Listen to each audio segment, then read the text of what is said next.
السلام عليكم ورحمة الله وبركاته، ازيكم يا جدعان عاملين ايه؟ معاكم عارفي محمود، ورجعت لكم بفيديو جديد. بس قبل ما نبتدي في الفيديو بتاع النهارده أهم حاجة متنسوش تعملوا اللايك والشير والسبسكرايب وتفعل زر الجرس عشان كل ما ننزل فيديو يوصلك. وتسألوا عنها تحت في الكومنتات. تابع جيش شهرين، انتوا وحشتوني قوي. والنهارده مش زي الفيديوهات بتاعتنا الطبيعية اللي هو تحدي فكرة جديدة أو حتى فيديو كلام عن جيش شهرين. ده فيديو صغير طالع أقول فيه بس يعني كلمتين كده وخلاص. بصوا يا جماعة، أنا عارف إن أنا يعني ما ب... يعني الفيديوهات ما بقتش زي الأول. بمعنى إيه يا جماعة؟ لو نرجع كده قبل ما ابتدي عن الاستوديو، في الفيديو اللي هو قلت لكم فيه استنوا المفاجأة، ابتدت الفيديوهات ما ترتبطش، ما بقتش أصور زي الأول. زي ما أنا كنت بنزل هنا على قناة هاري محمود 3 فيديوهات في الأسبوع، وعلى قناة يوميات هاري فيديوهين في الأسبوع، وعلى قناة هارلي شورتس كل يوم فيديو شورتس.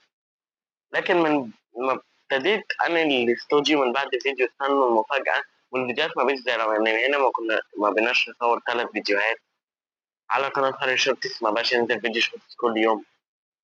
يوميات هارلي ما بقيناش نعمل، بقينا نأجل المسلسل اللي أنا بعمله كتير أوي اللي هو دي الحقيقة أو أي مسلسل بأجله كتير أوي عشان بغيب.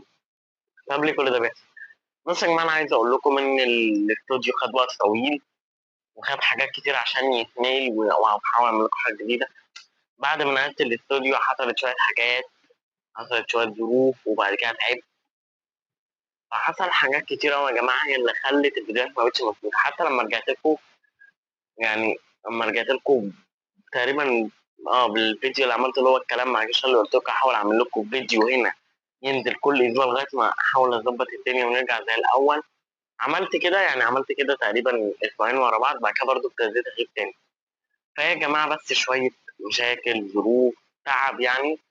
وإن شاء الله يا جماعة نبتدي إن شاء الله إن شاء الله نرجع زي الأول 3 فيديوهات هنا، وأنا قناة يوميات هاردي نعمل بقى مسلسل جديد، ويعني نكمل في المسلسل بتاعنا.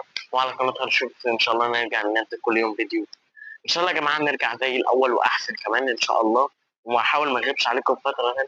بس يعني أنتوا لو لقيتوني بغيب اعرفوا إن يعني لسه ظروف حاجات بتتظبط. بس أنا حاولت أعمل لكم فيديو اللي هو أقول لكم فيه أنا ليه حصل كده يعني. ده يا جماعة بسبب شوية ظروف، شوية تعب، يعني شوية حاجات كده في بعضها لسه عايزة تتظبط. انتوا أكيد فاهمين يا جماعة، لسه تتظبط إن شاء الله أرجع لكم تاني زي الأول. انتظروا كمية فيديوهات إن شاء الله جاية وتحديات وحاجات جامدة جدا. بس يا جماعة مش حابب أطول عليكم، وده الفيديو تمام. وبس كده يا جماعة، كان الفيديو بتاع النهاردة خلص. أهم حاجة ما تنسوش تعملوا لايك وشير وسبسكرايب وتفعل زر الجرس عشان كل ما ننزل فيديو يوصلك. ولو ما شفتش الفيديو اللي فات هتلاقيه تحت في الديسكربشن. أهم حاجة ما تخش جروب الواتساب والقناتين هنا تحت في الديسكربشن. بس كده، سلام، إن شاء الله أرجع لكم قريب.